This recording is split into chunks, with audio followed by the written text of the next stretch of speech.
Hello and welcome to Estuary TV News. I'm Hugh Riches. A little later in the programme I'll be joined by my colleague Dave Nunn to go through the local newspapers. But before then, it's over to James Dunn for the news headlines.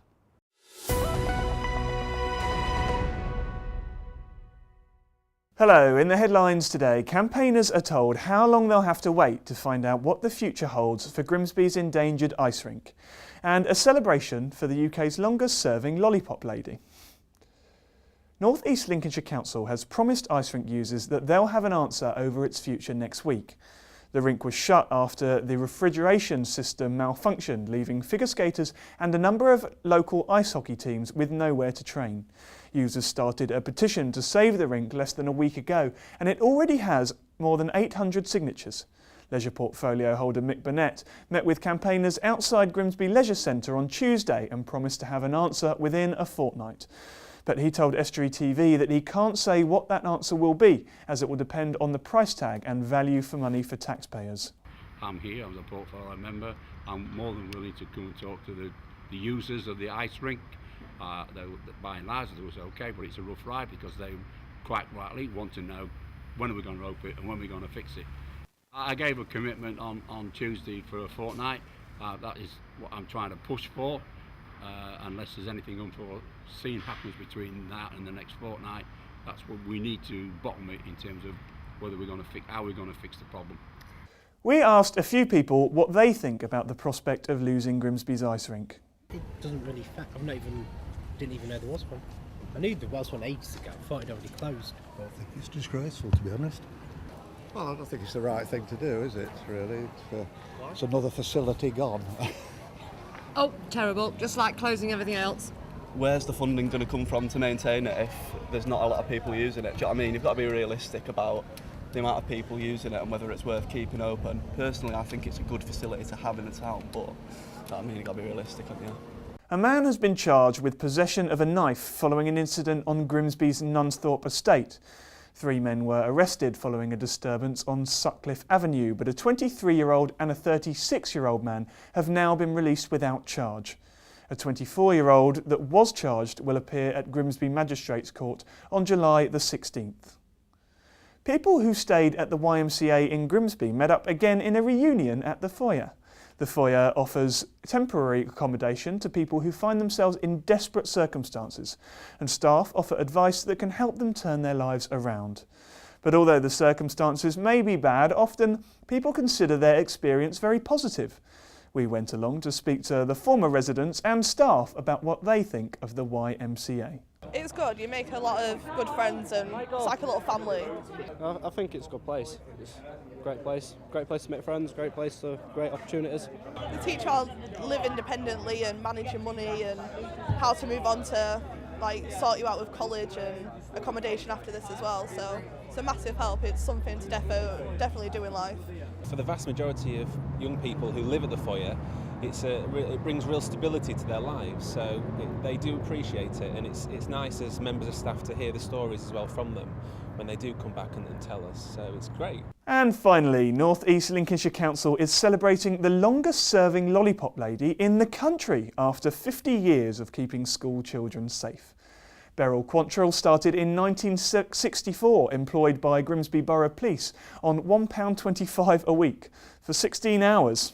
Since then, she's helped 3 generations of children across the roads, the majority of them outside Queen Mary Primary School. My husband used to go to sea and waded to it very much, so I thought, I'll just take it up for a bit extra. I used to take my own across the road, and then their children. Now I'll be seeing my great-grandchildren across. Oh, Mum say, you're still doing it? Yeah, especially when you get new mums coming back after they've been off. Oh, I just love doing it, and that's because I'm out with meeting people all the time. You don't get lonely. I think this is an absolutely marvellous achievement for somebody to turn out day in, day out for 50 years, not just crossing her own children, but crossing other people's children. And it's crossing anybody nowadays. Yeah, she was there when I was at school. I'm 37 this year, so you can see how long she's been working. I think she's a little bit nice. Why do you think she's nice? Because she crosses all the people across the road. Well, it's just like deja vu to me because I did it 30 years ago for both mine. So now it's my granddaughter. That's all we've got time for. Bye for now.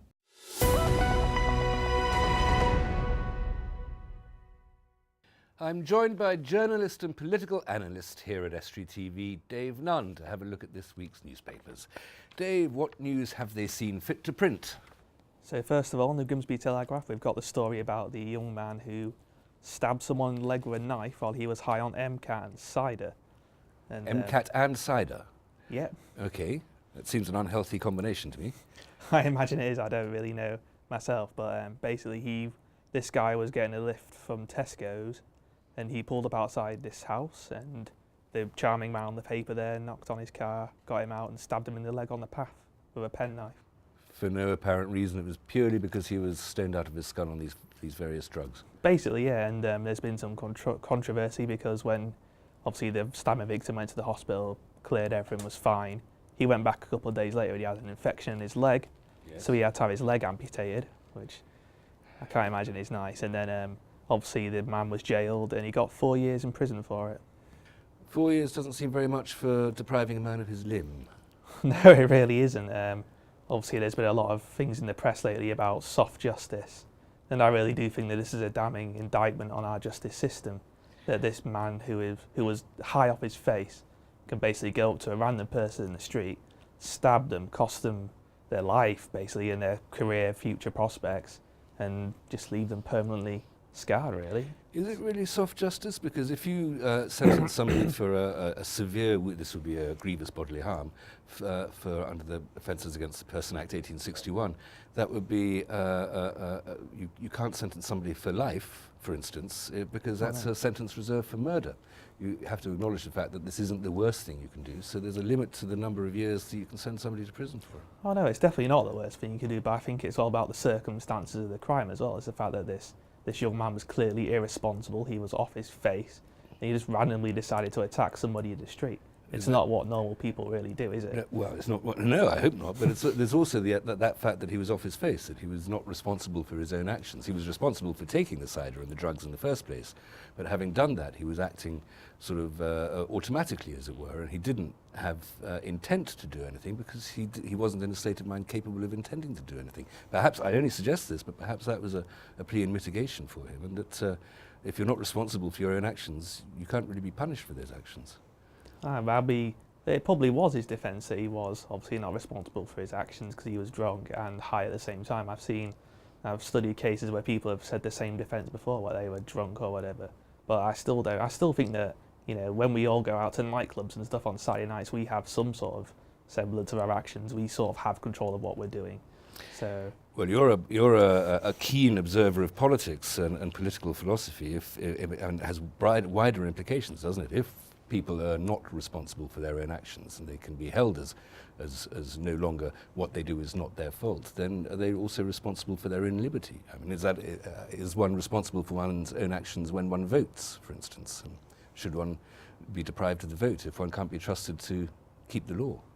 Well, no, definitely not. But there's a difference between being responsible for your own actions and being, you know, within your own self, being within your limits, rather than being completely drunk and high off your face. So the trick is to limit the cider intake and just don't take horse medicine. Basically, yeah. Okay. What was the second story you have here? This is in the Scunthorpe Telegraph, and this has been dominating the local headlines for the last few days or so. Yes, we have the Scunthorpe gas explosion, in which a gas pipe exploded and led to quite a few people being evacuated from the local area. Whereabouts was this? This was just outside Scunthorpe, wasn't it? Somewhere near the pods? I believe so, yeah. Nobody hurt? I believe one person was taken to hospital, but that's far from that. There was nobody really injured, no. And so I suppose it's a credit to the emergency services that the roads were reopened fairly quickly, and the infrastructure was available once again when there had been a danger of horrible explosion. I mean, in this area especially, it's something that we're very familiar to with all the chemical banks on the Humber.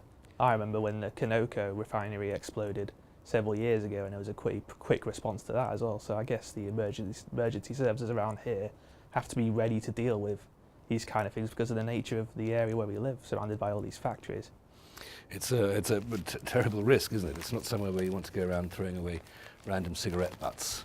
Especially in a residential area as well. If you smell that suspicious smell in the air. And in the same newspaper, I think with the Scunthorpe Telegraph, you also found a story about hospital workers being having rather poor morale as a consequence of various complaints that have been made about the North Lincolnshire and Goole National Health Service Foundation Trust. Yeah, this is obviously an ongoing thing. It's obviously Scunthorpe and Grimsby hospitals, and there's these unexplained deaths that have been happening, and people obviously want to find out obviously why people have been dying in hospitals without any sort of proper reason.